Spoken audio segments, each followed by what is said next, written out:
tugas harus pakai aplikasi A. Terus mau ngirim soal tapi biar ada waktunya pakai aplikasi B. Lalu untuk sertifikat harus pakai aplikasi C. Lama-lama bisa penuh nih memorinya.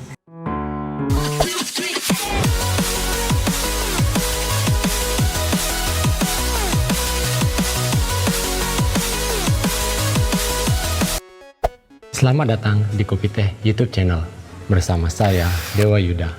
Dan perlu saya ingatkan lagi bahwa di channel ini kita akan membahas segala sesuatu tentang teknologi, dari yang simple sampai yang ribet yang biasa kita gunakan dalam kehidupan sehari-hari. Jadi agar tidak ketinggalan, jangan lupa subscribe channel ini. Teknologi pembelajaran semakin berkembang. Ada yang berupa situs web atau aplikasi. Nah, bentuknya juga bermacam-macam. Ada yang berupa formulir online, ada yang berupa video conference dan sebagainya. Bahkan ada yang sudah terintegrasi semuanya. Salah satunya adalah Moodle. Di video kali ini kita akan bahas tentang Moodle. Tapi tenang saja, bagi teman-teman yang mengalami kesulitan dalam domain, hosting, dan teman-temannya, maka kita akan mencoba mengulasnya dalam situs Gnomio. Seperti apa? Let's go! Langkah pertama, kita harus masuk ke situs web dari Gnomio. Kalian bisa ketikkan Gnomio di Google Search atau mengetikkan alamat www.gnomio.com. Nah, di sini kalian ketikkan alamat LMS Moodle yang mau kalian buat. Misalkan di sini saya ketikkan Kopi Teh. Kemudian masukkan email aktif karena username dan password akan dikirimkan melalui alamat email ini. Nah, jangan lupa dicentang, lalu cek kembali apakah sudah benar. Kalau sudah, klik create site. Dan site kita sudah berhasil dibuat. Langkah selanjutnya, kita masuk menuju alamat LMS Moodle yang sudah kita buat tadi. Nah, di sini tinggal kita ketikkan kopiteh.gnomio.com. Dan inilah tampilan LMS yang sudah kita buat tadi. Untuk bisa mengatur LMS ini, kita harus login dulu. Gunakan username dan password yang sudah dikirimkan ke email yang tadi. Kita masukkan username-nya di kolom username dan pastikan password yang kita masukkan sudah benar sesuai dengan yang dikirimkan di email kita. Dan inilah tampilan dashboard dari akun yang tadi sudah kita masukkan. Jangan lupa dicek apakah sudah benar nama akunnya. Di sini ada notification dan juga ada message. Jadi inilah tampilan dari dashboard kita. Blok di bagian dashboard ini dapat kita atur. Kita klik customize. Misalkan kita ingin menghapus blok learning plan ini. Kita klik di sini, kemudian pilih delete learning plan block. Konfirmasi.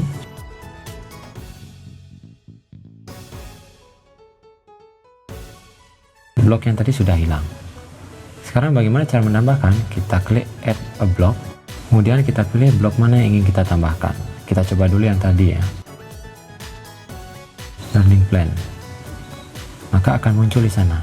Ini bisa kita geser, kita bawa ke bagian tengah. Caranya seperti ini. Kita tarik, ya. Jadi posisinya sudah sesuai yang kita harapkan. Nah, kalian juga bisa menambahkan blok yang lain dengan cara yang sama seperti tadi. Nah, nanti di sini ada dua pilihan, ada stop atau reset. Kalau reset, maka dia akan kembali ke tampilan semula. Maka kita klik stop saja. Selanjutnya, kita coba buka profile. Nah, di sini kita bisa atur blok apa saja yang muncul di profile kita. Nah, di login activity ini sudah sangat lengkap. Bahkan terlihat IP address.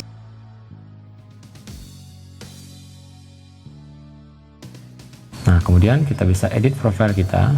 Kita biarkan saja admin, atau mau diganti juga silahkan. Kemudian passwordnya bisa diganti. Jadi kita bisa gunakan password sesuai dengan keinginan kita. Nah, di sini bisa dilihat apakah sudah benar passwordnya dengan mengklik tombol mata tadi. Kemudian kita ganti first name dan juga surname kita. Dan bisa menambahkan profile yang lainnya juga. Untuk time zone di sini kita sesuaikan dengan waktu lokal kita. Nah, misalkan kita cari Asia, untuk waktu Indonesia Barat bisa dipakai Jakarta, untuk waktu Indonesia Timur kita bisa pakai Jayapura. Nah, karena saya ada di Bali, jadi untuk waktu Indonesia Tengah saya gunakan Makassar.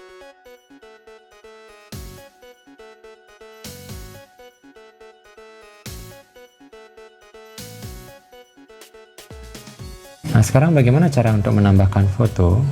Nah, di sini kita klik bagian ini, kemudian browse. Kita pilih lokasi foto yang akan kita gunakan. Kita klik open.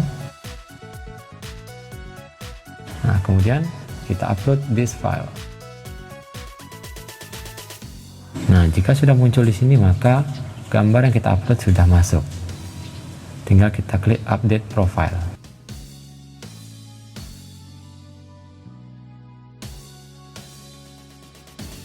Wah, ternyata di sini ada peringatan tanda merah ya. Coba kita baca dulu.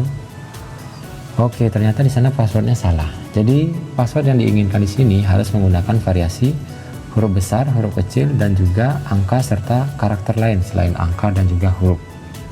Maka kita tambahkan di sini. Kita tambahkan angka dan juga karakter khusus. Lalu kita klik update profile. Oke, dan ternyata berhasil. Jadi namanya sudah berubah dan juga ada foto profilnya juga di sana.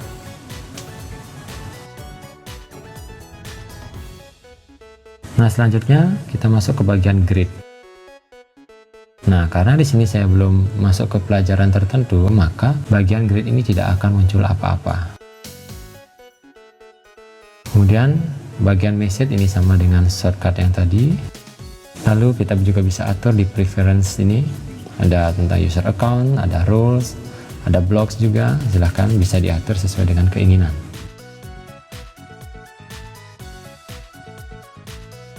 Tombol selanjutnya logout ya, sudah jelas untuk keluar dari account kita yang aktif sekarang. Nah, di sini ada bagian Switch Role to. Kegunaan Switch Role to ini adalah bagaimana kita melihat LMS kita kalau kita berperan sebagai manager, course creator, teacher, dan editing teacher dan sebagainya.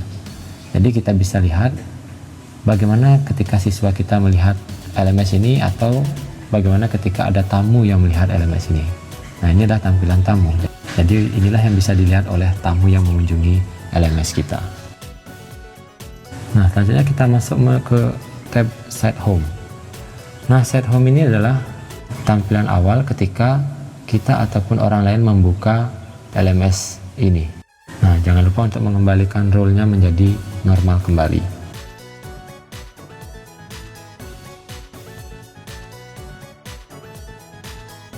Untuk bagian ini bisa kita ganti dengan cara klik Edit Setting. Nah, di sini bisa kita ganti tampilan judul yang akan terlihat. Misalkan saya ganti Kopiteh Channel. Kemudian short name-nya saya ganti dengan Kopiteh, atau saya tambahkan lagi di sini Kopiteh Channel Learning. Kemudian kita bisa juga tambahkan summary-nya di sini.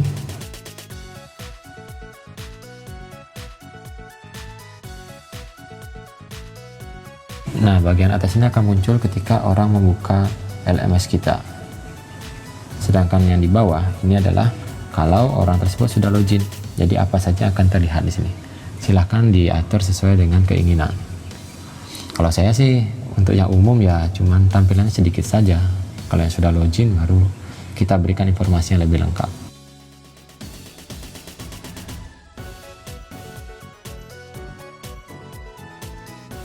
Kalau sudah, tinggal klik Save Change. Nah, sekarang kita bisa lihat hasilnya seperti ini. Maka namanya sudah berganti, dengan tampilannya juga sudah bertambah. Nama di pojok ini juga sudah.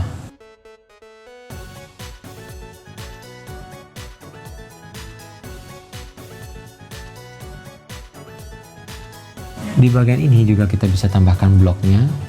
Caranya sama seperti tadi.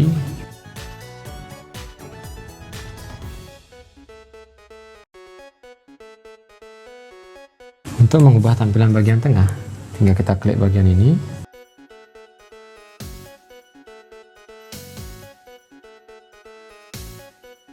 Kalau sudah, kita hapus dulu semuanya karena kita akan buat ulang di sini.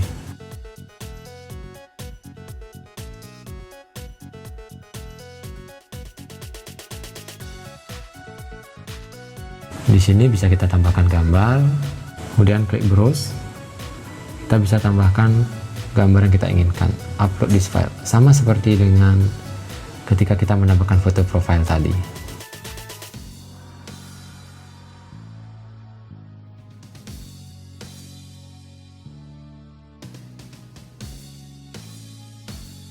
Nah, di sini bisa kita masukkan keterangan seandainya foto atau gambar itu tidak terlihat. Jadi orang bisa tahu itu sebenarnya gambar apa sih. Kita save. Lalu kita juga bisa tambahkan tulisan, atau kalau kita ingin tambahkan gambar juga caranya sama seperti tadi.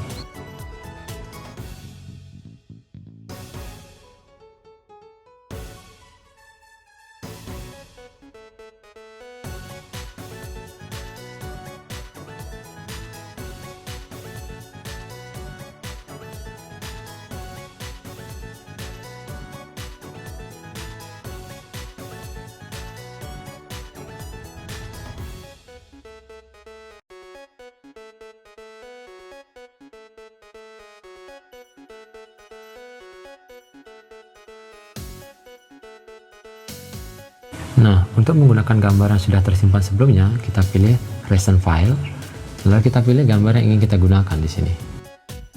Misalkan foto ini, lalu kita pilih select this file.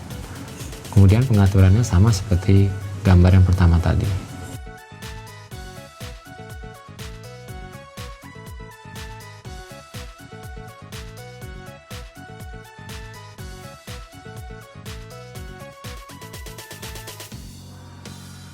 Kalau kita merasa gambarnya terlalu besar atau terlalu kecil, bisa kita atur ukurannya di sini. Klik gambarnya, lalu pilih tombol ini. Kemudian kita ganti ukurannya. Misalkan kita perkecil di sini.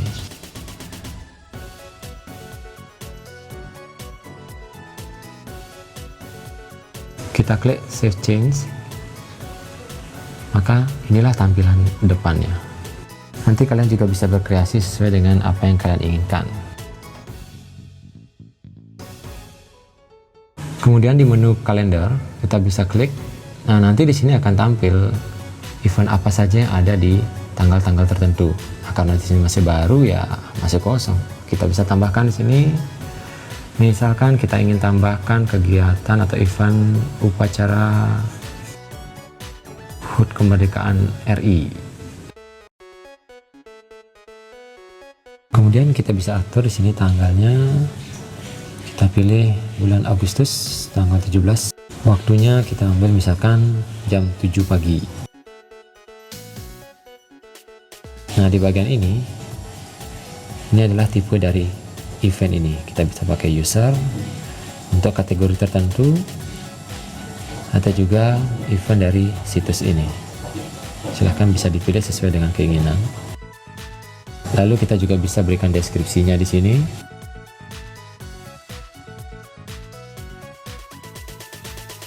Kemudian kita tambahkan durasinya, misalkan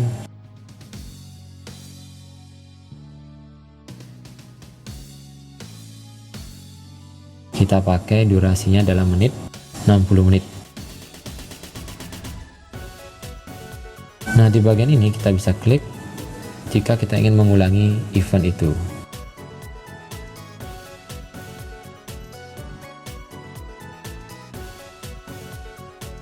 Kalau sudah, tinggal kita klik save. Maka kalau kita cari di bulan Agustus, ternyata eventnya sudah ada di sana. Kalau kita klik, maka akan muncul keterangannya.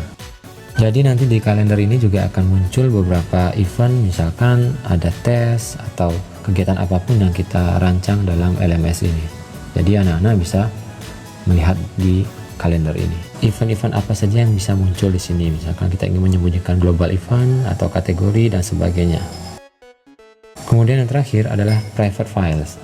Nah, di sini kita bisa menyimpan file-file yang ingin kita simpan secara pribadi. Jadi kita tidak perlu mengupload ulang lagi ketika diperlukan. Dan langkah awal kita dalam membuat LMS sudah selesai.